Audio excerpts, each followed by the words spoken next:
Thanks for joining us. So coming up next is our panel with the Emerging Markets Institute's founding directors and alumni who will reflect back and discuss the 10 years of EMI and the role Institute can continue to play in the business education at Cornell and in the development of emerging markets in the decade to come by encouraging education, research, connecting cultures, and fostering leadership surrounding and emerging economies. The panel is moderated by Joe Thomas. Dean Thomas has been a member of the Cornell and Johnson faculty since 1967. He has won multiple teaching and research awards. He served the Johnson School as Dean from 2007 to 2012 and as the interim Dean of the S.C. Johnson College of Business in 2018. Dean Thomas, the floor is all yours. Thank you, Mamuksha, and good morning, everyone. Thank you for your interest in the Emerging Markets Institute. As Dean Halleck said, our theme is building bridges and encouraging dialogue. EMI does this globally, but also within Cornell. EMI was founded in the Johnson School, and it is now an important part of the fabric of the Johnson College and across Cornell. We are really pleased to work across Cornell University. My involvement in what became EMI began when I was Dean of the Johnson School. One of my first initiatives was to hire one new senior faculty member with a teaching and research focus on global business. The hiring committee came back with two wonderful candidates, Andrew Karolyi and Yaoru Chen. In spite of the global financial crisis at the time, we hired both with great results. Yaoru cannot be with us this morning, but she continues to play an important role in our globalization efforts. Andrew is with us on the panel, and I will introduce him to you later. Together, Andrew and Yaoru worked with faculty, staff, and students to create EMI, and with current director Lourdes Casanova to grow EMI. As Dean, I stayed out of the way. To ensure that each speaker has time, we're going to hold questions to the end. My introductions will be brief. You have access to the bios on the conference website. And if you want to follow up with any panelists, feel free to write to me at ljt3@cornell.edu and I will connect you. I'm sad to announce that Nell Katie Cruz will not be with us today due to a family emergency. Nell was and is a global risk manager with Credit Suisse, Standard Chartered, and Barclays. She worked in Asia, Africa, Middle East, Europe, and North America. Her insight and experience will be missed, but I wish her and her family well as they deal with the emergency. I have convinced Lourdes Casanova to participate in the panel, and I will introduce her to you later. And it's now my pleasure to introduce our first three panelists, and I'll be back after they speak. Bob Staley has 2 Cornell degrees. He married a Cornellian, and he served Cornell on the advisory councils of the College of Engineering and the Johnson School, and he also served as a Cornell trustee. He held many senior positions in the US and Asia in his career with Train and with Emerson. He was a member of Emerson's board for 17 years, and he retired as Emerson vice chairman and chairman of Asia Pacific. Bob and fellow Cornellian Al Suter endowed a fund to globalize Johnson, and they agreed to make that endowment the initial endowment for the Emerging Markets Institute. Andrew Karolyi is a world-famous scholar in finance and global business. His research has been cited about 25,000 times. That's a lot. Andrew is an outstanding teacher, and he has won many major international research awards. He currently serves as Deputy Dean and Dean of Academic Affairs for the S.C. Johnson College of Business. Rustam Desai joined the Johnson faculty this fall after spending 25 years as a global technology executive with Corning Incorporated. While living and working in the US, China, Taiwan, and India, Rustam negotiated, managed, governed, and in some cases dismantled strategic alliances of all flavors. He brings this experience to the classroom where he teaches a course, Strategic Alliances, for the MBAs. As an MBA student 25 years ago at Johnson, he started the Emerging Market Student Club, and that has been an important part of EMI. He has been and is an active member of EMI's Advisory Council. I look forward to all three of these. Absolutely, Joe. Good morning, everybody. I hope you are all well. Thank you, Joe, very much for that very kind introduction. I'm humbled by the fact that we are celebrating 10 years, the 10th anniversary of the founding of the Emerging Markets Institute. It is such a source of great pride to me, to Yaru Chen, my collaborator, and to so many of us. And I am honored to have so many of my colleagues here who have been part of this venture from the very beginning. It's just all so affirming how successful EMI has been since its launch. And all I keep thinking about is how much I thank you all for all that you do to take this forward. So I am, as Joe mentioned, a scholar who has focused the past 30 years plus studying and understanding the economic consequences of financial globalization. The focus is on firms, investors, and the financial intermediaries that bring them together. When Yaru and I founded the EMI, what we knew we did not want to do was to start or launch another generic center or institute for the study of international business in general.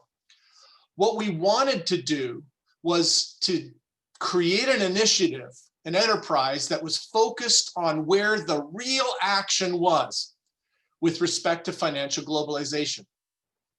And where the real action was at that time in the immediate aftermath of the global financial crisis resided with the emerging markets.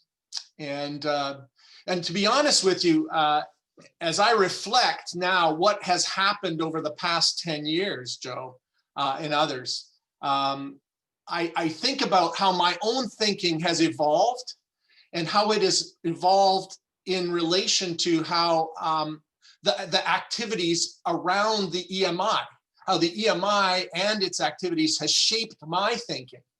And that is certainly what is sort of causing me to today and recently, as I prepare for today, think about a lot.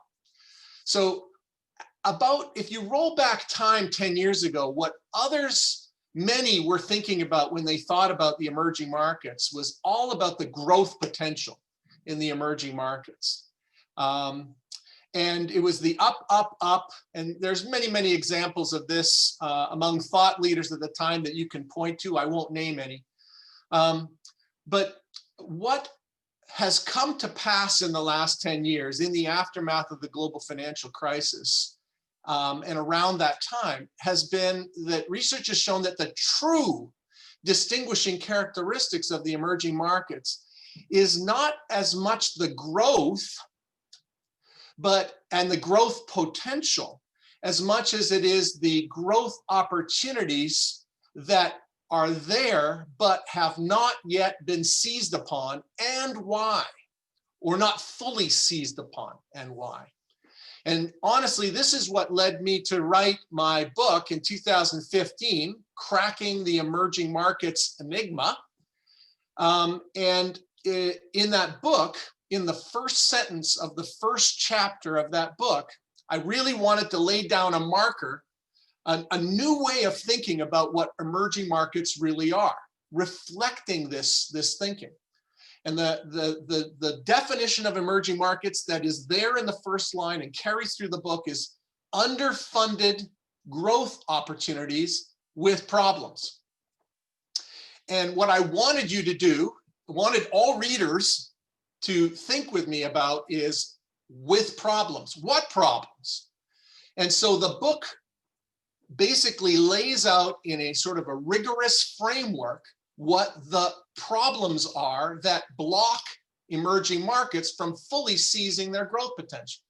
And the chapters that comprise these problems, these risk factors, are market capacity constraints, limited size of the capital markets to be able to supply enough pools of capital to fund those growth opportunities, foreign accessibility restrictions that block pools of capital from elsewhere in the world from coming to there to seize upon and invest in those growth opportunities, operational inefficiencies, frictions that block those transactions from happening, limits to legal protections for those that would choose to do so, corporate governance problems, opacity of markets, and then ultimately political uncertainty. You know, emerging markets are complex. They have many layers. They are multidimensional in their risks. They suffer from fragile institutions. And in my mind, it is all of those things, those problems that inhibit the flow of investment capital such that they cannot fully realize their potential. That, I think, is the story of emerging markets, certainly in the last 10 years. You know, secretly, the book's goal was also, given it was a trade publication meant to inform industry, business leaders out there, was really designed to elevate the quality of the conversation from, you know, the sort of the silliness of false acronyms, BRIC, BRICS, civets, TIMPs. They're all empty in a sense. And what I wanted to do was sort of arrest the more simplistic questions people ask as to whether or not a given country was formerly developing and is now emerging, or an emerging that is now graduated to developing. We all know that the complexities of these emerging markets are multi-layered, they're multiple dimensional, and that's the story and the headline, I think, certainly in the book, and what I want to shout to the world about the emerging markets. And that's what I want, I believe, the Emerging Markets Institute has really helped to shape it. I know, Joe, and others, I know that without the launch of the emerging markets and all the vibrant debate and discussion with my colleagues that have been affiliated with it, I wouldn't have been able to sort of galvanize my thinking to make this case, to define emerging markets in the way that I really truly believe they should be. And so thanks for listening, and thanks for joining today. I'm just such beaming with pride today with all of this, all of these events. And so I'm going to pass now to Rustam to offer his thoughts. Thank you, Andrew. I appreciate it. I'm really honored to be invited to share the stage with this distinguished set of panelists today. I'm delighted to be a part of the 10th anniversary celebration as well. I am so proud of all that the Institute has accomplished during this time. Today, I have the opportunity to speak about what I call a once-in-a-generation metamorphosis. And the country I will speak about is China. I must start off by saying two things first. Number one, this could quickly devolve into a political discourse. I'm going to try to do my best to focus on the growth side of the story. Second, unlike Andrew, I am not a scholar. I've spent most of my career in business, so my talk is based almost entirely on my personal experience, both living and working in China. So let's start off with some data. Many hail President Nixon's 1972 visit to China and a meeting with the then chairman Mao Zedong as the first step towards the opening of the Chinese market to Western business. At that time, China's per capita GDP income was $132. Let me repeat that, please, $132. This was an incredibly poor country. Contrast that with 2019. China's per capita GDP has risen to $10,586.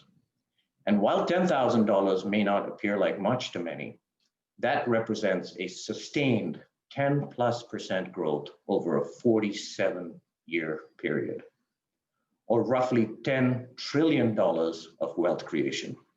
This is breathtaking.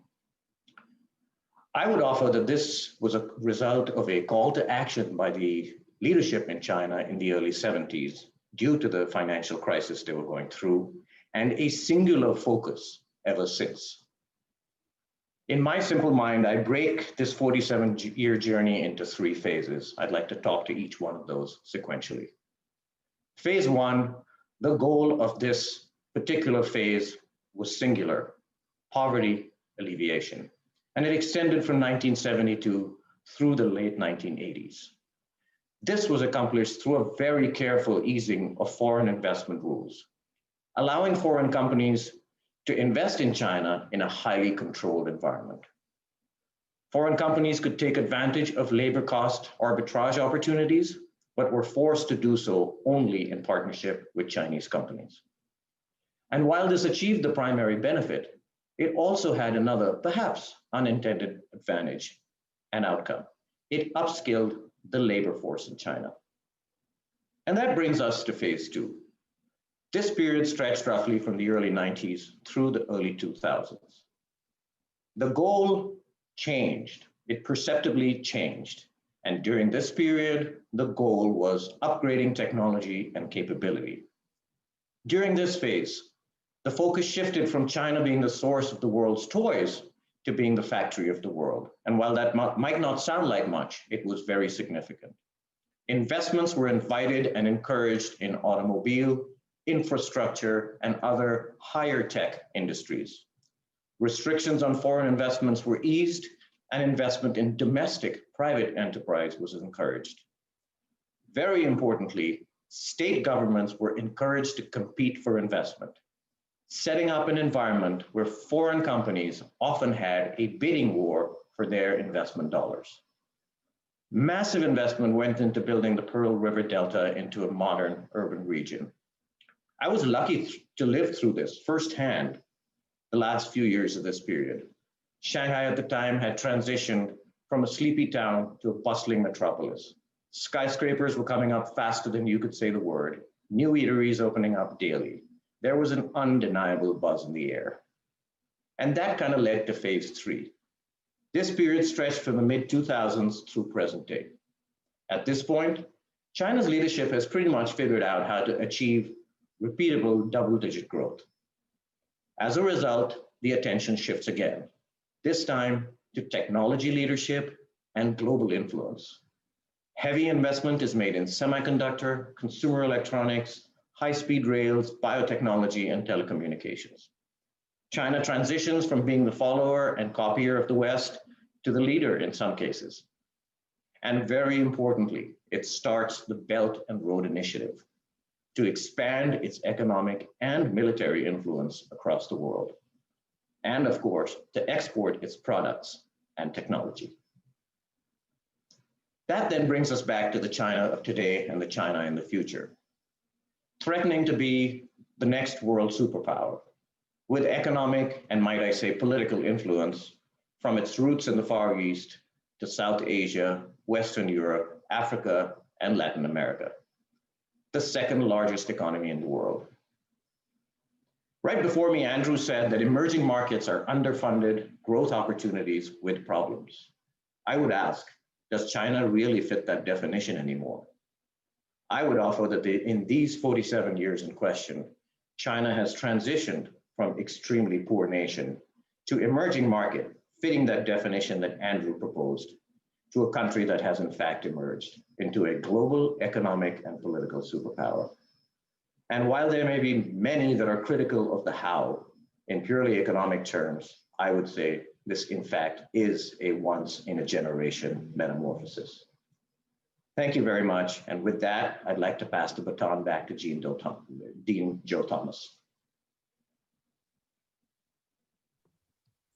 Thank you, Rustam. So looking forward for EMI, I'd like to invite a couple recent alumni, Maximilian Kay and Gaurav Trivedi, 2 recent graduates and EMI fellows, and they will speak to the fellow experience. They have been involved as students and as alumni. Gaurav was an EMBA student and research fellow who continues to support EMI. He's currently based in Toronto. Max founded and was president of the EMI Fellows group at Cornell Tech.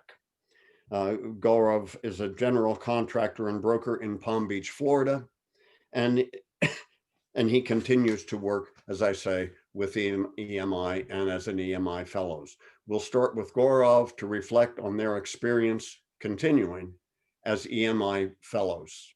Gaurav. Thanks a lot, Joe. Really appreciate it. And to echo Rustam's words, couldn't be more proud to be part of this conference, couldn't be more proud of the EMI and of course the Johnson and the Cornell community. Just to kind of give a brief background, in the beginning phases, I had a keen interest in emerging markets, not just because I was physically domiciled there, but also because of my professional experiences within primarily the Asia Pacific region. And then when I decided to come to Cornell, the Emerging Markets Institute was pretty much a natural fit for me at Johnson. And the idea over there was to deepen my understanding of the emerging markets beyond just Asia, to broaden my know-how of the intricacies of policy, politics, socioeconomics, particularly from the lens of emerging market multinationals. And of course, the key idea, anybody's idea of joining business school was to expand my network as well. And the EMI fellowship was truly, I would say, a cornerstone of my experience at Johnson, not only academically, but also professionally. And a few key experiences that come to mind were pretty much getting a unique perspective on researching and analyzing the emerging markets multinationals, specifically with regard to the outbound investment strategy. Being on the EMI case formulation team a couple of years back, it was a great platform of not only just cross-pollinating with students across different MBA programs, but also actually creating a working relationship across the Johnson community. And finally, I got a tremendous opportunity to establish relationships with the broader academic community. Lourdes, Andrew, fantastic to work with you. And of course, establishing relationships with business leaders from emerging markets and prominent alumni as well. We can see the second to none panelists for this session. And overall, before concluding, I would like to comment that it's a fantastic experience to see the level of engagement, the level of enrollment of EMBAs, especially the executive MBAs in the Emerging Markets Institute. Just to let you know that when I was part of the EMI Fellowship Program, I was the only person in the cohort. And within a short period of 2 years, the number has grown to over 30 students per class year. And it's a clear testament that the Emerging Markets Institute, not just the institute, but the markets themselves, the multinationals themselves, emerging from that part of the world, is becoming extremely relevant and important. We could see a rise in student enrollment amongst business leaders as well. And it's couldn't be more relevant in this day and age. And finally, a big congratulations to the EMI for completing 10 years, specifically Lourdes for carrying the flag on, and Andrew Caroli's vision and passion of not just the Institute, but emerging markets in general.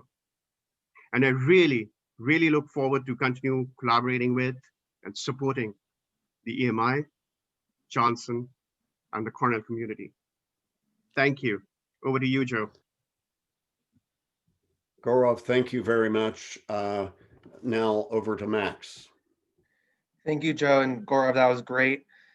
I have always had a passion for the intersection between international and entrepreneurship. And when I first joined the Cornell Tech program and we were in Ithaca, I kept hearing this name, Lourdes Casanova. I was like, who is this lady?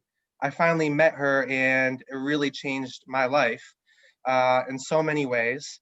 And Lourdes and everything that I've learned through the Emerging Markets Institute and some of the people who are also speakers on this call, some people are not on this call, have also greatly influenced my philosophy and mindset.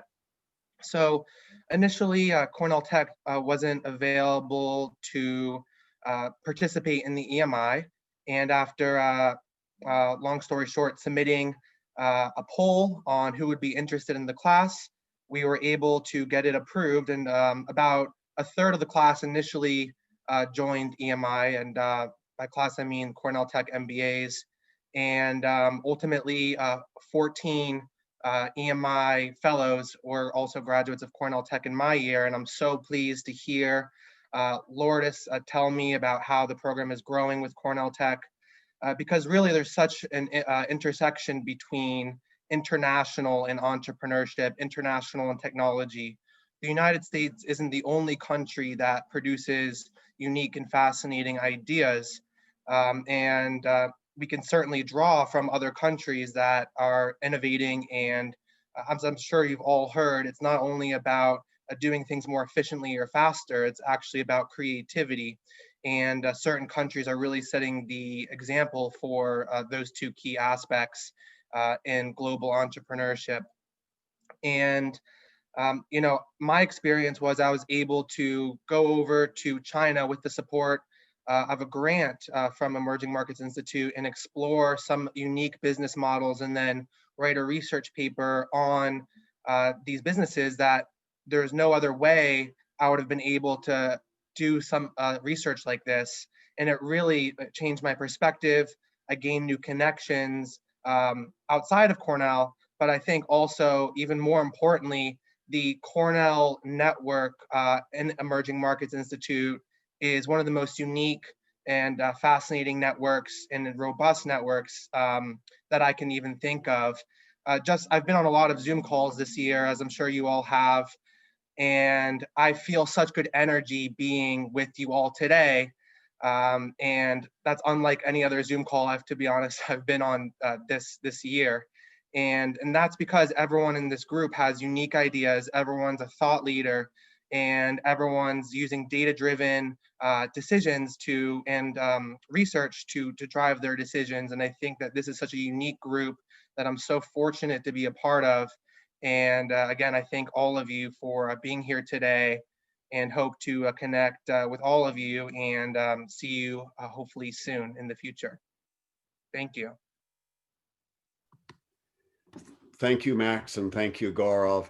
I would like to point out to the residential MBA alumni and students in the audience that it started here, but we have today with us somebody from Cornell Tech, somebody from the EMBA programs. All of our MBA programs have people associated with EMI. This has just grown dramatically, and kudos to Lourdes, and we'll say that again at the end of the program. With apologies, we're still having trouble connecting with Bob Staley. So what that means is that I will now introduce our two speakers who are going to speak about the strategic planning process. Where is EMI going in the next 10 years? Lourdes Casanova is the executive director. Roberto Canizares has been associated from the beginning, and let me introduce them to you now. Lourdes is a senior lecturer and is the Gail and Rob Canizares director of the Emerging Markets Institute in Johnson. She was selected in 2014 and 15 as one of the 15 most influential Ibero-American intellectuals, and in 2017, one of the 30 most influential Ibero-American women intellectuals by S Global.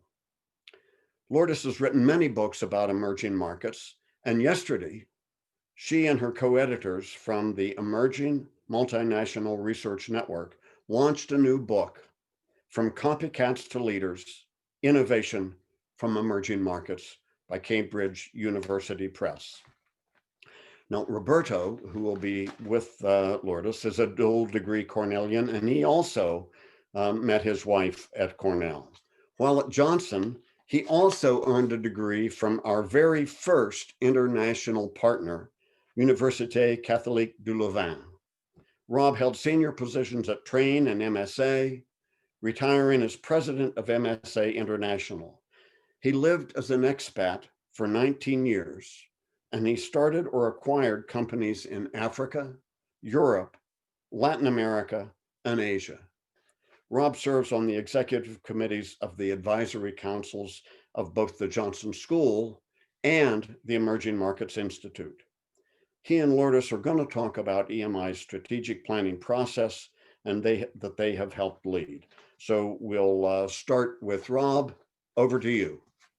So thank you very much. And again, I want to thank the founders, the visionaries, and Lourdes, who have made this opportunity possible for everybody. I was lucky to join the effort in the EMI pretty much after it started. In 2012, I was able to connect back to Cornell after spending many, many years traveling around the world with desires to be a good alumni, but without any real time to be a reliable contributor on any team. So when I was able to do this, I began gradually to get involved in the EMI. And over time, I have not only become more and more active, but also more and more proud about the tremendous accomplishments of the EMI. Lourdes has engaged a team for the last several months in order to help her think through what the next 10 years are about. And you heard from very eloquent explanations from Rustam and from Andrew about the history of the EMI, the history of the emerging markets, and the exciting challenges that it represents. So I want to talk to you about this effort to create a review of what has been going on and to think what, if anything, needs to change for the next 10 years.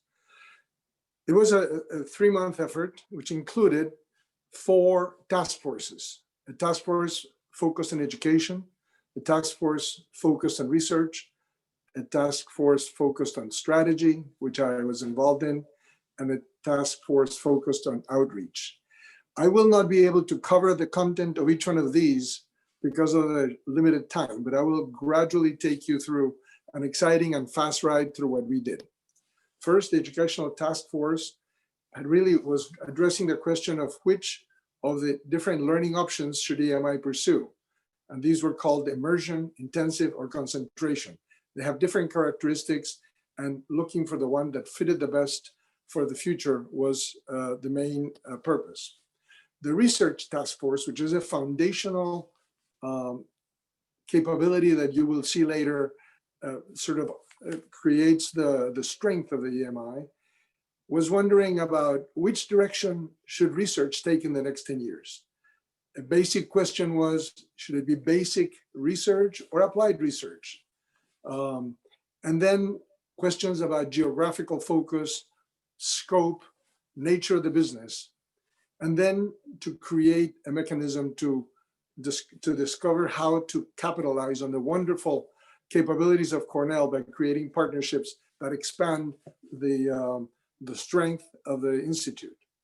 And then finally continuing the collaborations that Cornell has with peers outside. All of that became a major challenge, and we'll talk about how we tried to frame that answer. The outreach task force was also focused on how to engage the constituents. And there are, as you can see, several communities: corporations and institutions, alumni, undergraduates, MBAs, and peer partnerships, lots of people.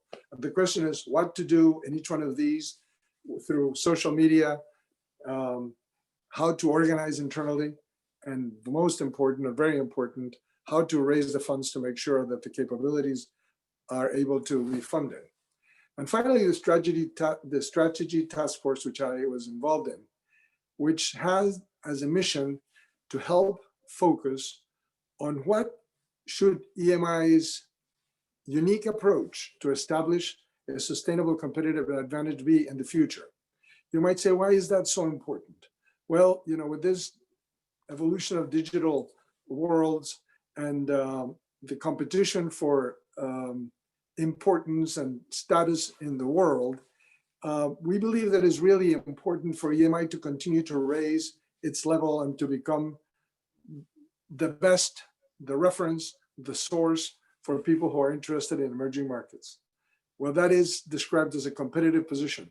So we actually spent time going through a report of its capabilities, I'll show you later, and also comparisons to the peer institutions that Lourdes considers the most important.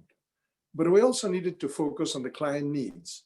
What do companies and institutions expect, and what do graduates and MBA managers expect to be able to be successful in emerging markets?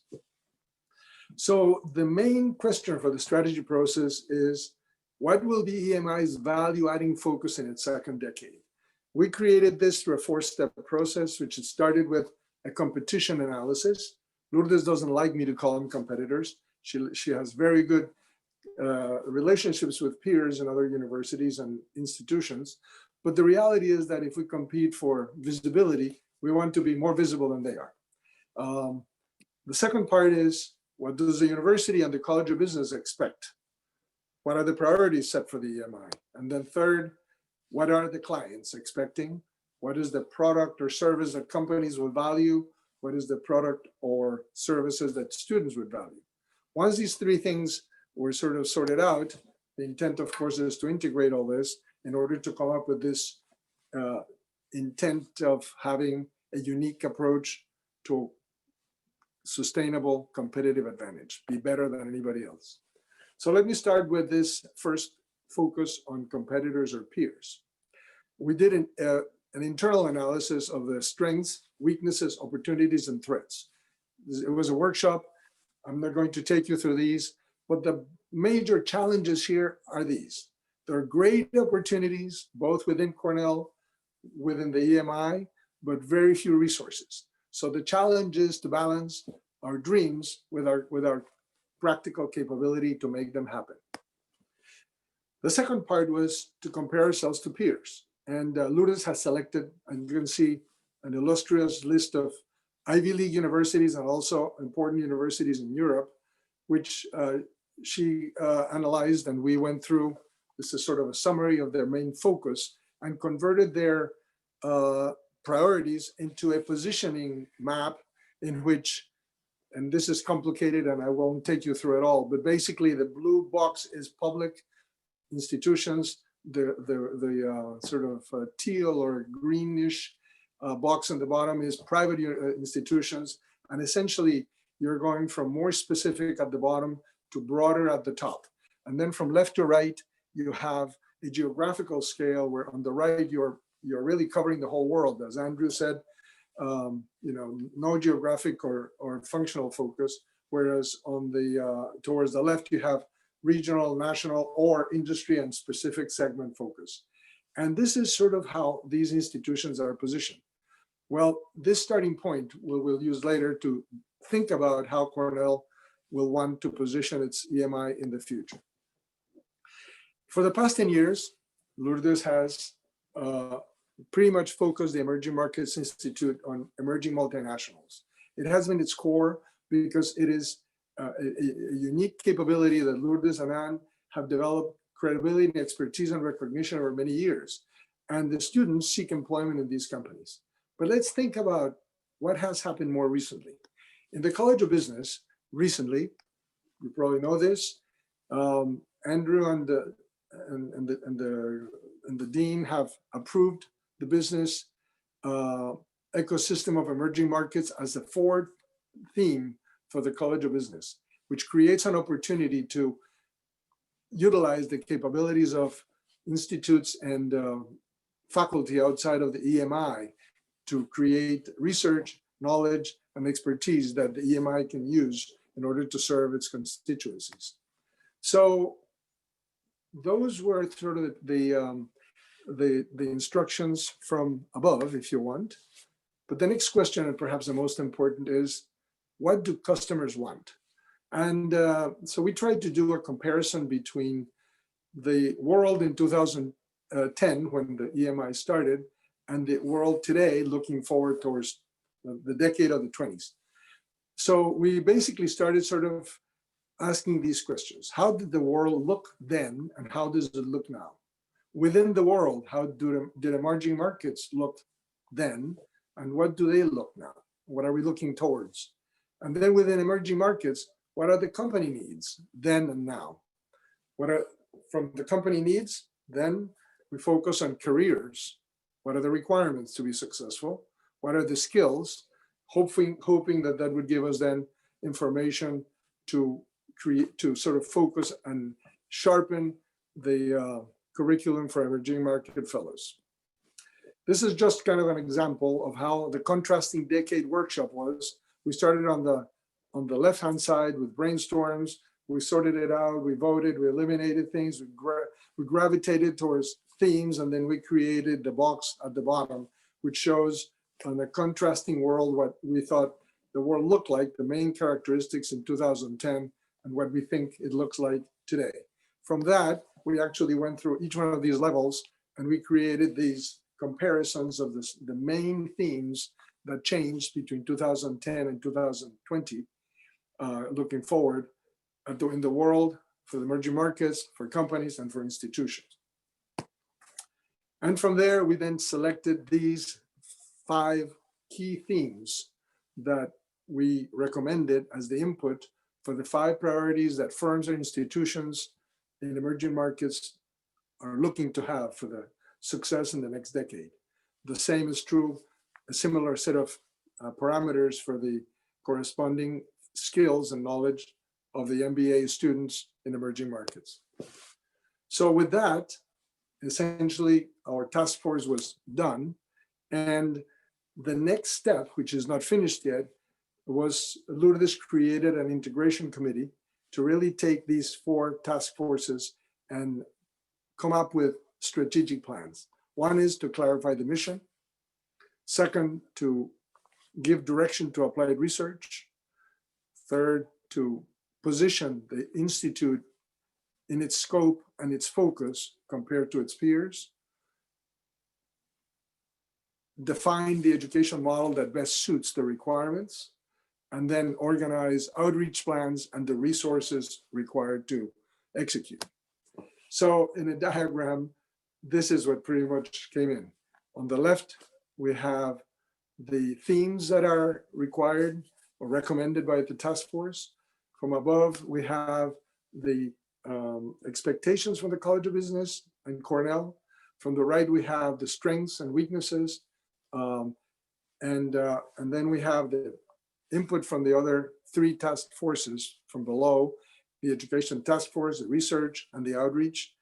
And the objective then is to redefine where Cornell should become positioned in this map, and with it, figure out how to truly capitalize on Cornell's enormous capabilities to really distinguish ourselves even further from our peers. But the challenge is not just to talk about this, but to create a method to make this happen. So this is how we are sort of moving along in the integration task force. First of all, from those priorities for firms and for education, we actually went through and used the advisory council to do a survey to help prioritize even further which are the top priorities for the business, that's the end users. Similarly, we are conducting a similar survey for faculty, and the intersection of the faculty interests in those topics with the business priorities are the things that are practically possible to do in the future. And then with the input from the students and also from the academic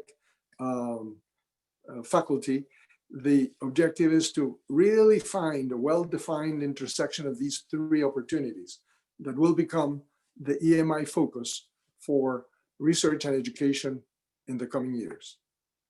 This is sort of the framework. We're just beginning to do this. After the conference, we'll continue. Now, so if you have that, then you might say, well, so how do you integrate all of this? Well, it's very interesting. I have learned this from several of the deans. Research is really the seed corn of all the work. It is the powerful base for differentiation, and it encompasses quite a lot of work. But let me kind of tell you how we are thinking about this as a possibility. This is more of the framework for the integration task force. In the Cornell College of Business, Andrew Caroli has explained that there are many, many people who are interested in doing research on emerging markets. They're not all related to business. They're related to all kinds of themes.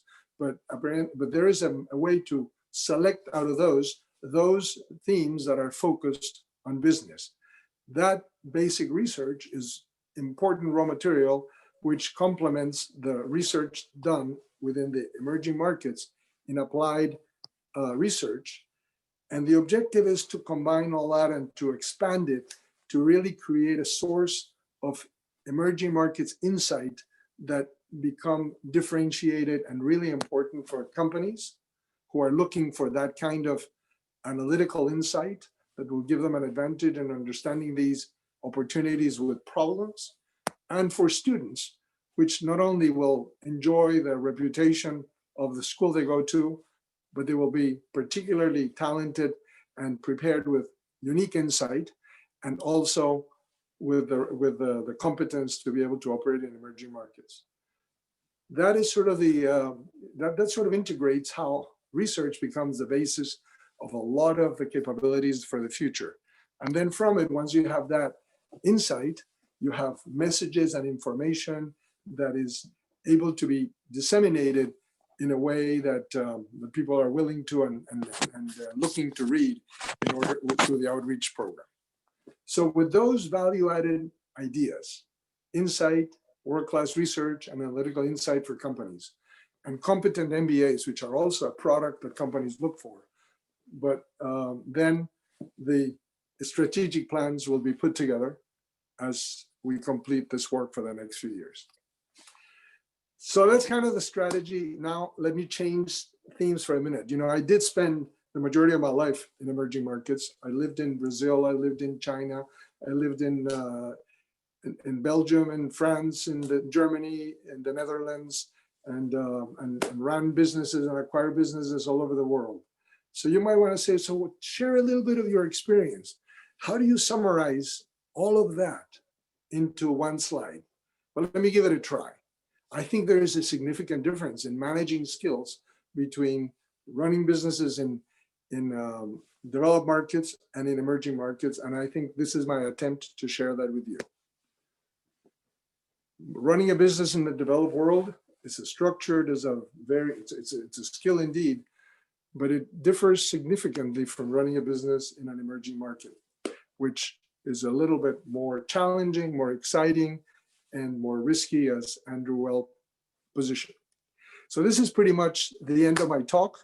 And while I will come back in a little bit to talk to you, at this moment, I'd like to pass the microphone to Lourdes, who is going to complete this presentation about the future for you.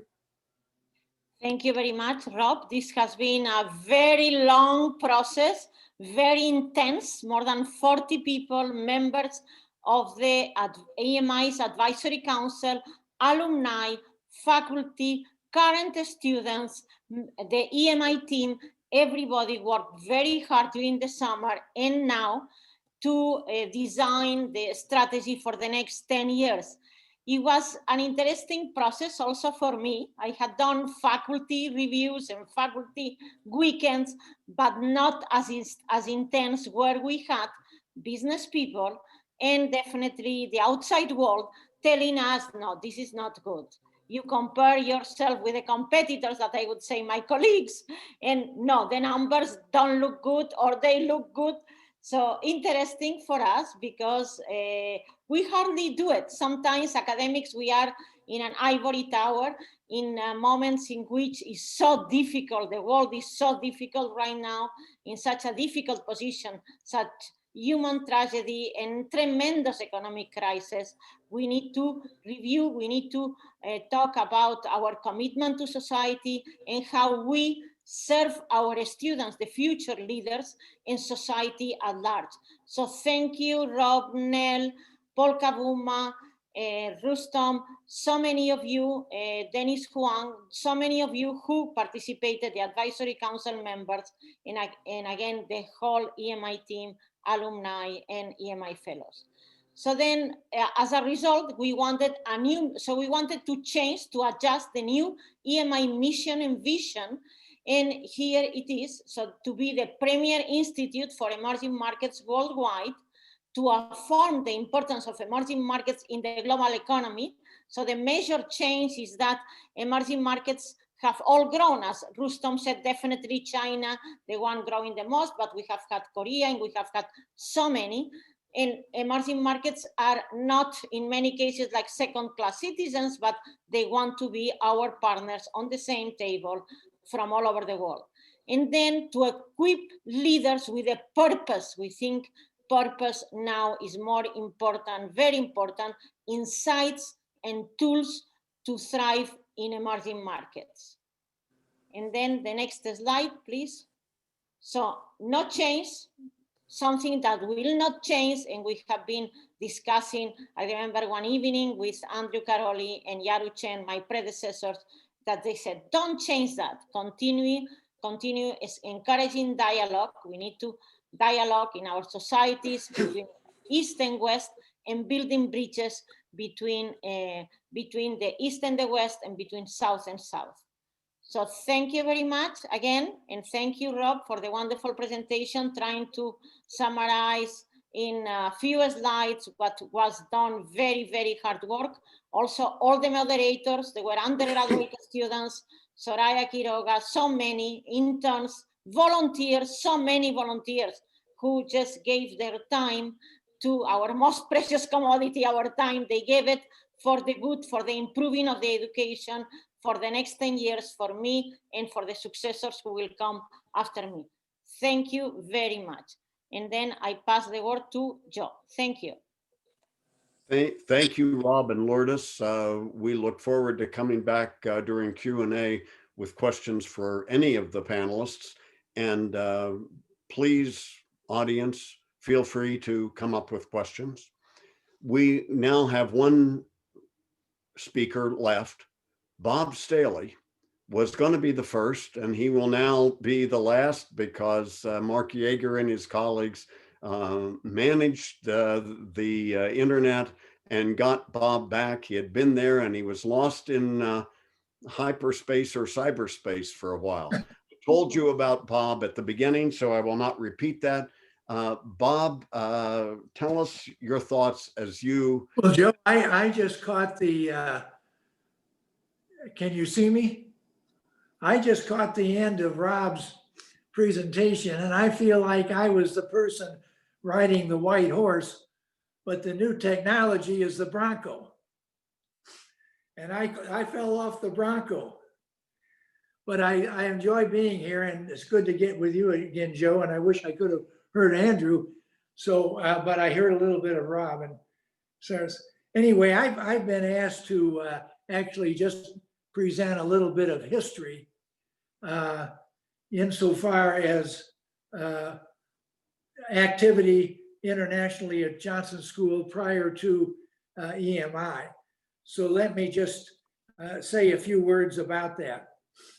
After I got my MBA, which was back in 1959 at the Johnson School, I went into the manufacturing business, and I stayed in that business for 41 years. A good portion of that time, I was involved in global initiatives. And in fact, I lived in Asia for 5 years. So while living in Asia, I actually lived in Hong Kong and Tokyo, but my time, of course, was spent in the many countries that have large populations and were experiencing growing investments, both foreign and domestic. Places like China, India, Thailand, Malaysia, and of course we were in developed markets too: Korea, Japan, Australia, Singapore, Taiwan. Our plants and offices around, we employed largely local people. I remember at one time we had 55,000 employees in Asia, and we had less than 30 US expats. So my conclusion at that time is that the business strategies being employed were pretty much things that we could get familiar with, but the tactics of running the business often were quite different, particularly in the HR area. So I instituted a plan of every general manager's first hire had to be an HR person. so that we didn't employ people with the wrong benefits or know how to pay them or transportation, things like that. So during that period of time over there, of course, I had that background of international experience. And so I stayed quite close to Cornell, both before and after my tours overseas. And I was on the advisory council, I think, for over 20 years.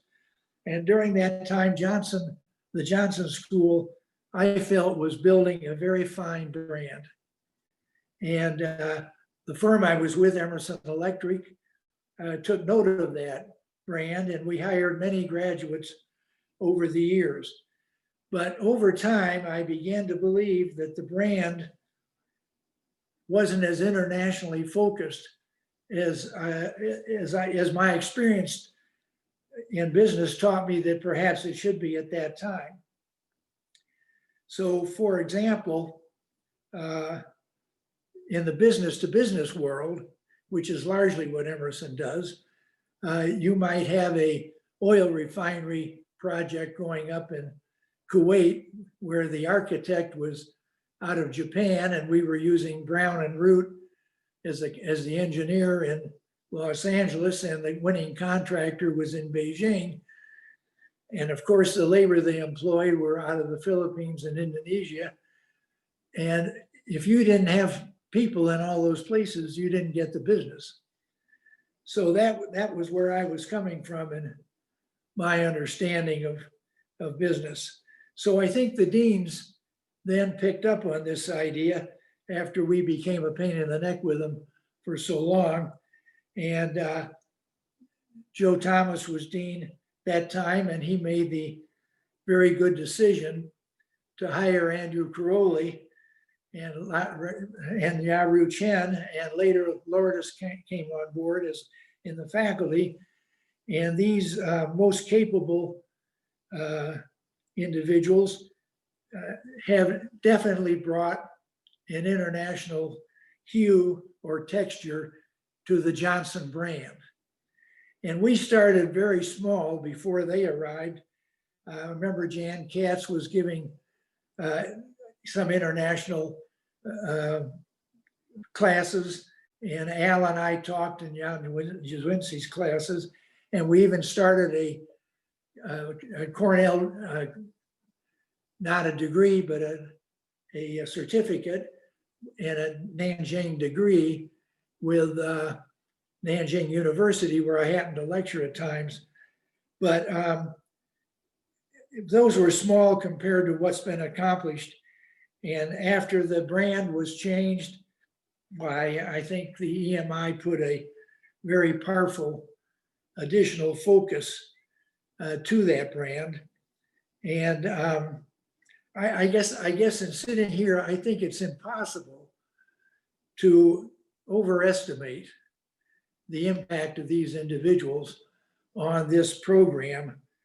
And while it's just one program, it is exactly the program that is needed in the marketplace today. So I guess I'm sitting afar looking at Johnson School and EMI, and I have to say with some considerable pleasure and awe at the economic substance of the program. I mean, wow, I see 60 plus fellows every year. I see dual degree programs with universities the quality of Qingdao.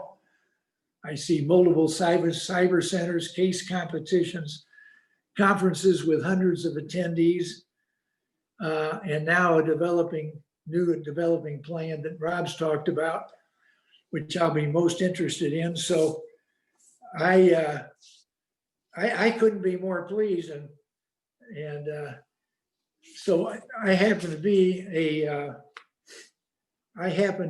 a poet friend with Lourdes, and so I've tried to put what I think the world needs and where EMI fits into a semi-poetic way. Not too proud of the semi, but So here I go. Here's what I think, and what I would say is the EMI mission. What the world needs now is more global employment and a more dynamic economic climate that supports this. And what the economic climate needs is more growth, inspired by global business leaders with target plans. Their actions can in fact hit. But some economies with good potential have obstacles, financial and otherwise, and these potential markets need fellows to find the business solutions that are necessary bit by bit. But these fellows need educational input on all these emerging market issues. And the EMI focus addresses this opportunity. And in my judgment, the world's growing middle classes will benefit. So I'm so proud of EMI, even though I only had a little teeny bit in the morning in the beginning of it, but I made a small investment and everybody else made more, and I couldn't be more pleased. So I'm glad to be here finally. Thank you Back very to you, much, Joe. Bob. Also, we should also mention your great friend and great Cornell alum, Al Sutter, who is today with us in spirit. Your great friend, whom I had the opportunity to meet, who was with you, very much a precursor of what we are doing today. Thank you very much, Bob and Al, and who is, as I said, here with You're us. welcome. Thank you. I was happy I got in. Yeah, here. Thank you very much, Bob. And Lourdes also commissioned you to do one other thing. What was that? Read a poem. He just read the poem. He just read the poem. The poem Oh, I that missed it. I'm he just sorry. read. I snuck away. Bob, Well, I told you it was kind of a semi-poem, Joe. well, that's good. Thank you very much for doing that. And thank you to all. So this has been a great panel. We're now ready for Q&A, and I see some questions coming in. Most of the questions so far are congratulations. Let's see. So a question for you about your vision for the future. If someone asked you to identify a handful of areas in which EMI is more advanced or better than its peers, how would you respond? Let me pass that to, let's see, maybe Rob and Lourdes first. Joe, if you don't mind, I would pass the ball to Andrew and Lourdes. All right, I accept. I mean, You want to go first, Lourdes? No, please, you go first. You know, the first thing that comes to mind is the student engagement. I think we really separate ourselves relative to any of our peers out there that have claimed this space of advancing the emerging markets at any university or institute or thing in post-secondary education like that. If you just reflect on the testimonials of Rustam, who predates the EMI, but really was essentially an EMI fellow, though he didn't realize it at the time, and especially Gaurav and Max's testimonials about their experiences, it is that which separates us. I think that the fact that the Cornell way is such that we take our fundamental research as the building blocks, as Rob described. We build on top of that the importance of the applied context, which is really what it's all about ultimately. And then you maximally draw in the students. Now, I never, at the beginning of this whole enterprise, never imagined that there would be such demand among the students in graduate MBA education to get involved with this. I mean, that is something that Lourdes really took to the next level after I handed it off to her. I mean, really, truly. But I knew that the student engagement part, Yaru and I knew that the student engagement part was really going to be something that was important, to be the voice, to be the mechanism by which the thought leadership would become relevant as they went off. And what Lourdes has done is just simply broaden that experience, the student engagement experience, and amplified it. And I think that just puts us, there's no other program on this planet focused like this that is doing this level of engagement. I'm daring to say that. So Lourdes, do you want to pick up on that? Yeah, thank you very much. Just to let you know that this year we lose some because we are in the cloud, but we have more than 150 students from different programs engaged to be graduated this year and next year. So it's amazing, the demand. I think the demand is that we have, so the MBA programs, we need and we do adjust to the new circumstances. And as Rostam said, and all of you said, Andrew, the world has changed in the last 20 years, definitely in the last 10 years. And the students, by signing into the program, what they want is they are asking more international content in the program.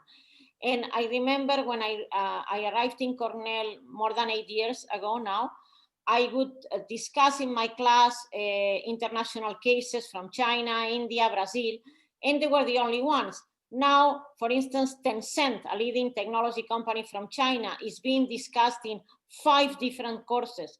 The world has completely changed. And I think also EMI's mission is also to make sure and to continue this trend. Some executive programs do not have much international content at this time. And I am sure what Gaurav started, what Max started, when Max started, launched by himself the EMI Fellows Program in Cornell Tech, when he did, there was 0 international content in the program. Now there is quite a bit of courses. So I think that's the mission, and students with their interest, they push. Gaurav, as he said, only one at that time. He was the first one. He happened to live in Roosevelt Island. So then it was easy to move to the Cornell Tech campus at that time. So then by logistics was easy to do, but definitely their vision, their push, that's what has made it possible, the expansion of the program in different MBAs at Johnson. Thank you very much. I have some other questions here. I'm going to go slightly out of order and come back. I have a question for Rustam. I would like to know if the model followed by China could be developed in another emerging market. Rustam? I wish I was smart enough to answer that directly, but perhaps what I could propose is kind of the elements that go into replicating that model. And I would offer there's probably 2 or 3 things. The first one is extremely strong leadership. And that's mostly political, but it could be other types of leadership as well. The second very important thing is unity amongst the people in that geography, that what's happening is in fact the singular priority. And I would offer that perhaps there's a third element which really played into China in 1972, which was dire need. People were starving. And so when those 3 elements come together in a jurisdiction, you see an acceleration of change, growth, and the kinds of things that you've seen in China. I can't tell you which country will be next on that list, but as I said during my talk, I believe that in my lifetime, China is it. Thank you very much. Now, a follow-up from a previous question is that the question that I had was, what is EMI's next year agenda for post-COVID-19 with China? So Lourdes or Andrew, since we're talking about China, what would you say to that? I wonder also if Rob can also, because that was a lot of time discussed in the strategic meeting. Also, before I go on, I wanted to mention another person that is Anne Miru, who has been crucial for EMI, for the EMI reports that we will launch later today. Her vision, her experience at the United Nations was key and brought so much to EMI and to the reports that we will talk in the, not in the next panel, but the one after the next. So that was a lot of hours of discussion. The world has changed in two ways. One, as many said in the discussions, China has risen. And also the attitude of the other emerging markets, they want to sit at the table. We have new multilateral organizations, AIIB, NDB, will have the president of NDB talking in the next panel, and very grateful that Marcos Troyo, who happens to be Brazilian, based in Shanghai, very delighted that he's coming. So definitely this has completely changed. So what it is should be not easy. When I ask my students, have very so their attitudes change completely towards China. So then, and we are in the middle of a technology and trade war that is a bipartisan policy and will continue.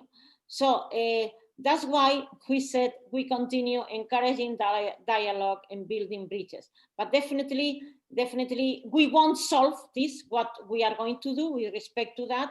And definitely the atmosphere, the context has changed. Rob, you want to add something, because we had this discussion in the strategic meeting? Well, you know, what we were doing in the strategy is recognizing that we cannot change the direction of policy, nor change the direction of world politics. But what we can do is train our MBAs to deal with the challenges of such situations. As a matter of fact, we created a sort of an extreme case study that when Lourdes first saw it, she was shocked because she said it was not politically correct. But it was not meant to be a forecast. It's not meant to be a prediction, but it is a mind exercise so that our students prepare themselves for these challenges. You know, I read that I lived in Hong Kong as well for 5 years. And my son lives in Hong Kong and is married to a girl from Hong Kong. And we have two beautiful half Western, half Chinese grandchildren. And so I read the South China Morning Post every day. And I send to Lourdes some of the headlines sometimes. I mean, some of the headlines that you are reading on those on the newspaper have to do with the Filipino former defense minister talking about what happens if there is a conflict in the South China Sea between China and the US. Well, those mental exercises are not meant to be forecasts, nor meant to be a proposal that we support one or the other. They are meant to be preparation for dealing with that kind of situation if and when it happens. So our work is really in that direction. I don't think we're going to take sides either way. I think that the reality of doing business, as Rustam pointed out, means that you have to have courage. You go forward with your eyes fully open, looking for the problems that Andrew talked about, and essentially trying to figure out how to open a path in what's a very risky but promising opportunity. And I would say that that's how we should face the situation from an educational standpoint.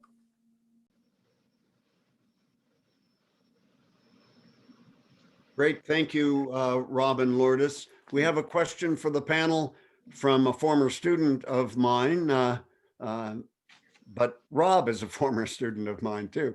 The question for the panel is, how do you see the business model of what we had defined as multinational global corporations operating in a business to business, such as Emerson, in the next few years?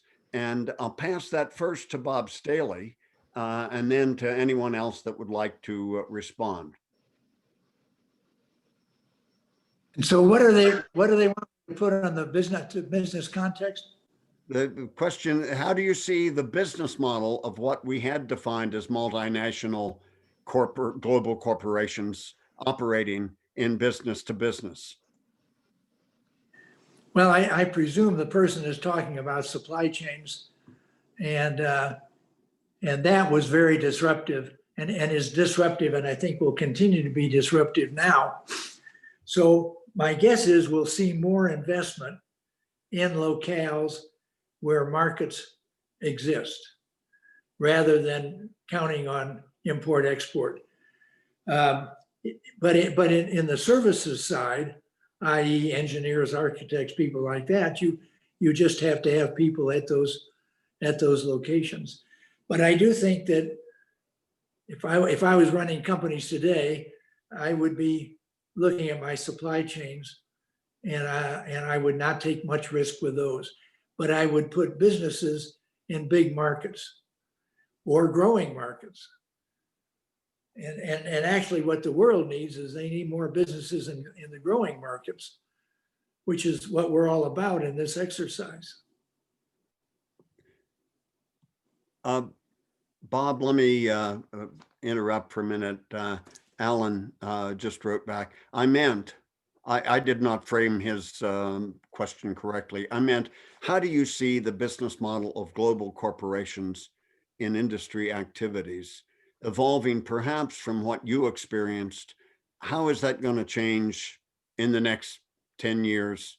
Bob and anybody.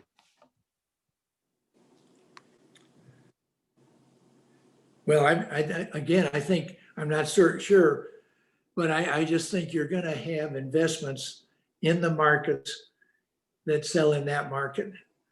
And you're going to be very, very cautious on long distance supply chains. That's all I can say. Well, a lot of the investment in China when I was over there was for export purposes, because you got the low labor rates, which we benefited from, but we were generally serving the local market. Yeah. Okay. We have time for a couple more questions. Maybe Rob has a different view on that. Rob, do you? No, I was saying that during the last 10 years, a lot of our energy when I was working, running a company, it was about figuring out how to integrate all of these local entities into a network that cooperated together. I think one of the challenges that we identified in the strategy is the political interference in that attempt to integrate not only in the supply chain, but in the management of and the running of the organizations, which creates challenges in the economic analysis of your investments. You know, Bob, just like you, and you and I were together in Hong Kong doing things in parallel. The scale at which you can build a plant in a particular location in Thailand or the Philippines or in Taiwan changes if you're able to mix both the local market and some export market, and then also that allows you to diversify your volume oscillations during the business cycle, which is really important.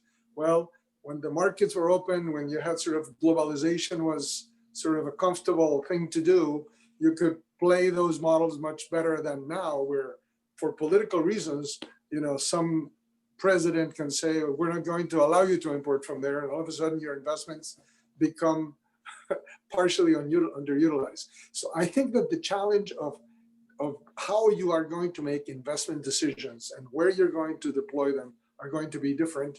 It cannot be with the sort of open economic equations that we had before. Can I jump in here, Joe, and offer a thought? The question is, how is the fundamental aspect of what it means to be a multinational going to change? And of course, none of us know. But I hazard to offer that the fact is that over the last 20, 30 years, the concept of the multinational, from wherever they come, whether they come from an emerging market or from a developed market or pursuing opportunities, it was all about the efficiencies. It was all about the efficiencies and the cost efficiencies towards globalizing their operations. And I think that the uncertainty of the environment today is showing us two really big headwinds that are pushing back on the pursuit of just those efficiencies.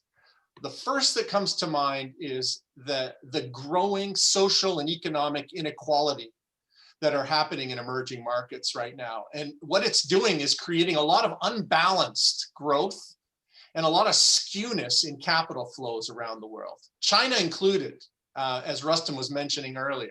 China included on this one. And I think that's going to be a big headwind or pressure point on what it means to be a multinational for the next 10 years.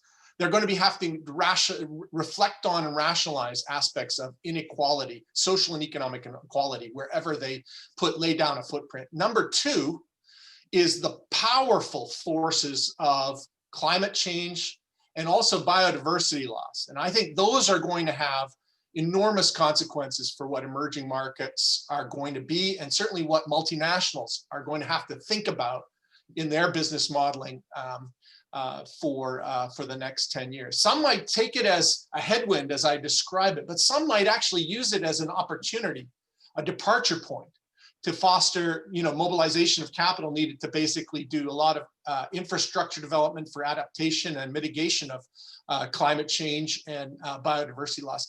The last 20 years has been very little discussion about those two powerful headwind forces. I think the next 10 years, we're going to see multinationals talk a lot more about that.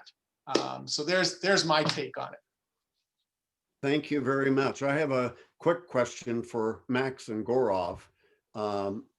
Max and Gaurav, from your position, not at the mothership for Cornell, but at an important, very important installation offshore, what advice would you offer, just in a minute or two each, for what can EMI do to integrate more completely in these other programs? Max, then Gaurav. Thank you, Joe. Well, I think that the integration team is doing everything they can. I was on a conference call on the integration meeting a few months ago, and there was breakout sessions on and brainstorming about new ways to integrate. I think that this year, like the biggest success that I didn't even know how it was done and how you guys did it, but the volunteer support and the internships has been a huge success. My LinkedIn feed is flooded with new articles from EMI, and I try to read as many as I can because just all these new perspectives that are coming through the Cornell network are incredible. Again, the volunteer and the internship program, beyond just the fellowship, and continuing that process is what's going to really drive a lot of new content and original content and more participation in the future. Just to quickly add, I think currently, of course, there's a lot of issues with regard to the initiation as well. But I think the current hybrid model has kind of opened a lot of new doors as well, out of serendipity, I would say. Please take advantage of, reaching out to Lourdes, Andrew, Riaru. They're fantastic faculty members, fantastic administrative staff. I got full support from the executive MBA staff, from Lourdes's team. So just take initiative, and it's become a lot more easy with the current hybrid model that we are sitting in. So yeah, it's a chicken and the egg thing. You gonna get as much as you put in. So just go out and take advantage of a lot of facilities available right now. So I think that speaks very well for what's been going on in EMI. Lourdes, congratulations. I would like to, yes, indeed. Oh, we'll do that again. Virtual applause. So at this point, I would like to thank all of the speakers. We did not get to all the questions. There are several others, and I apologize for that, but we need to keep the conference on schedule. Let me reiterate my offer up front. You can find all of these people, of course, yourself But in case you want to go through me, write to me at ljt3@cornell.edu or write to Lourdes, and we will happily connect you with any of the panelists to follow up on the questions that we did not get to. So thank you to all of our speakers. You have been and continue to be a crucial part of the Emerging Markets Institute. How this has grown is amazing. I mean, this is, I don't know how many fold, but it has really grown. We look forward to the next 10 years. So Lourdes and your colleagues, thank you very much. Conference staff, working behind the scenes and getting Bob Staley onto this call at the last minute. This has been It was a wonderful. bigger challenge than they needed today. But it makes sure that their heart is okay, because they had a stress test today. So Thank you, Joe, for doing such a spectacular job with this panel. You're awesome. You're awesome. Thank you. And let me ask the participants to join me in virtual applause for all of these panelists.